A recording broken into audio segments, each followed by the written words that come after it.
1 Timóteo 5.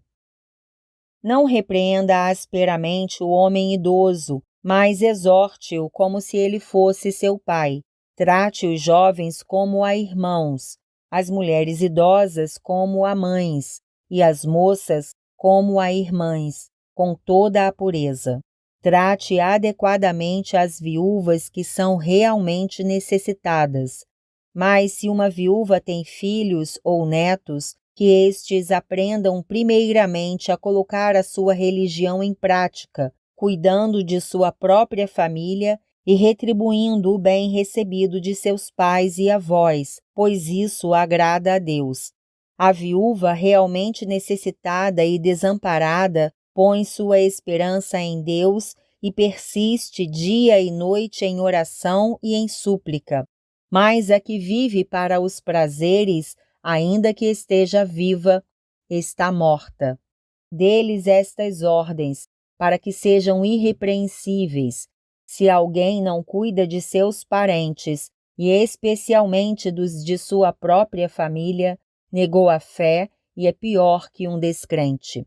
Nenhuma mulher deve ser inscrita na lista de viúvas, a não ser que tenha mais de 60 anos de idade, tenha sido fiel a seu marido e seja bem conhecida por suas boas obras, tais como criar filhos, ser hospitaleira, lavar os pés dos santos, socorrer os atribulados e dedicar-se a todo tipo de boa obra. Não inclua nessa lista as viúvas mais jovens, pois quando os seus desejos sensuais superam a sua dedicação a Cristo, querem se casar. Assim elas trazem condenação sobre si por haverem rompido o seu primeiro compromisso.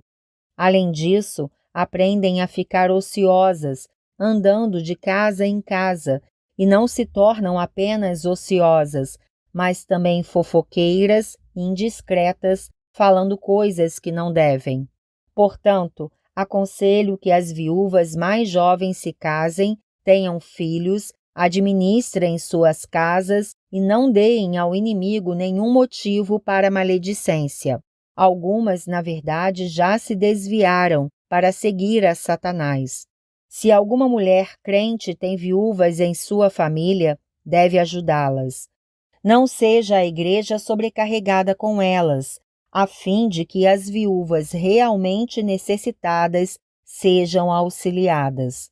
Os presbíteros que lideram bem a igreja são dignos de dupla honra, especialmente aqueles cujo trabalho é a pregação e o ensino, pois a Escritura diz: não amordace o boi enquanto está debulhando o cereal, e o trabalhador merece o seu salário.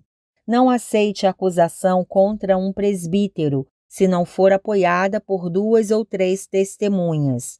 Os que pecarem deverão ser repreendidos em público, para que os demais também temam.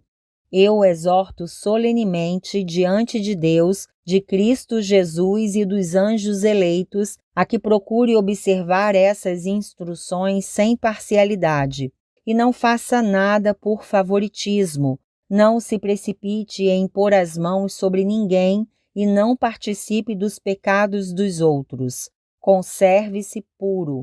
Não continue a beber somente água. Tome também um pouco de vinho, por causa do seu estômago e das suas frequentes enfermidades.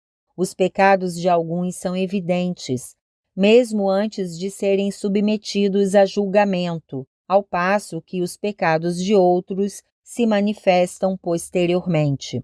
Da mesma forma, as boas obras são evidentes, e as que não o são não podem permanecer ocultas.